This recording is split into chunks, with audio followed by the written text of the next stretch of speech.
Little Miss Chatterbox. Little Miss Chatterbox talked more than a lot. She talked all the time, day in and day out, week after week, month after month, year in and year out. She never stopped. She didn't know it, but she even talked in her sleep. She had a brother. I bet you can guess what his name was. Can't you? That's right, Mr. Chatterbox. She looks a bit like him, don't you think? You should have heard them when they got together. You couldn't get a word in edgeways or sideways or anyways. Have you ever heard about somebody being able to talk the hind leg off a donkey? Well, Mr. Chatterbox could talk both hind legs off a donkey, and his sister could talk the hind leg off an elephant. Now, this story is about the time little Miss Chatterbox decided to get herself a job, which she did in a bank in Happy Land. At 10 o'clock one Monday morning, Mr. Happy strolled into the Happy to Lend You Bank in the middle of Happy Town. He took out his checkbook, wrote a check, and went to the counter. Behind the counter, on her first morning at work, stood little Miss Chatterbox. She smiled at Mr. Happy. Mr. Happy smiled back. "Good morning," he said cheerfully. "Well," said little Miss Chatterbox, taking a deep breath.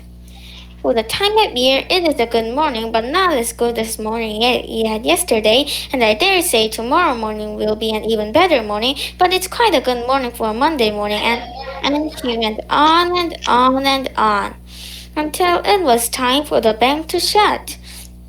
Mr. Happy was still sitting there, with his mouth open in amazement.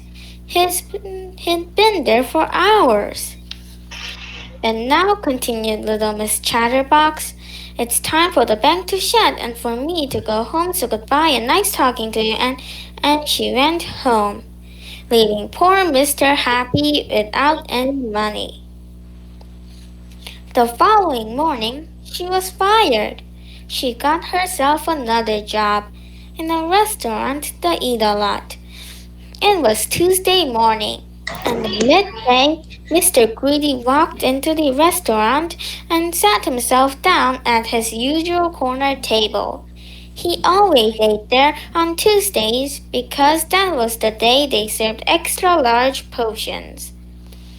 The waitress came up to take his order. "What's the soup of the day?" Mr. Greedy asked the waitress. "Well," said little Miss Chatterbox, for she was the waitress, "the soup of the day is tomato, but we also have other soups on the menu, such as oxtail and vegetable and chicken noodle, but we have lots of other things to start with, such as..." And she went on and on and on, until midnight. Mr. Greedy still sitting there listening in amazement. He'd been there for 12 hours, listening. "And now," continued little Miss Chatterbox, "it's time for the Eat-A-One restaurant to shut and for me to go home, so goodbye and nice talking to you." And she went home, leaving poor Mr. Greedy feeling rather empty.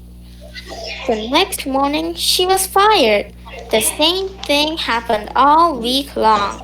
On Thursday morning she was fired from her job as an assistant in a hat shop.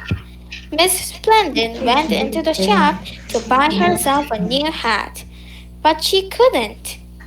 "Oh, madam, I just a hat for you, and I know you're going to love it because it's pink and pink to your color." And it was all talk and no hat. On Friday morning, she was fired from her job as a secretary to Mr. Uppity. Mr. Uppity, incidentally, was the richest man in the world. I just thought you'd like to know. But poor Mr. Uppity didn't make any money the day that little Miss Chatterbox was working for him. Oh no. "Oh, Mr. Uppity, I've never worked in an office before, and isn't it exciting? And would you like a cup of coffee? And are you as rich as everybody says you are?" And it was all talk and no work. But this story has a happy ending because at the very end of that week, little Miss Chatterbox managed to find herself a job that suited her down to the ground and up to the sky. That Saturday evening, Mr. Chatterbox was at home in Chatterbox Cottage, which was where he lived.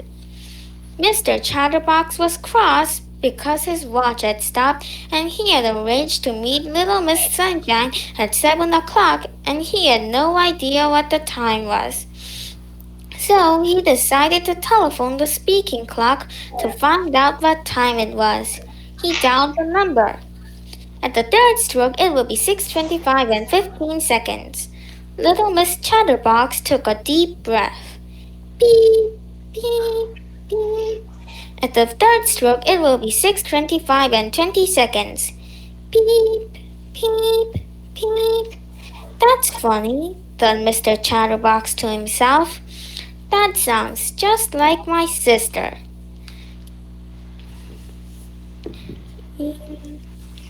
이 책은 Little Miss Chatterbox가 직업을 구하는 내용입니다. Little Miss Chatterbox는 은행, 식당, 모자가게 비서로 일을 했지만 모두 일을 하지 않고 수다만 떨어서 해고되었습니다. 하지만 마지막에는 전화로 시간을 알려주는 직업을 갖게 되었는데 평소 Little Miss Chatterbox가 말하는 것을 좋아하여 적성에 딱 맞아 계속 일을 할 수 있을 것 같습니다.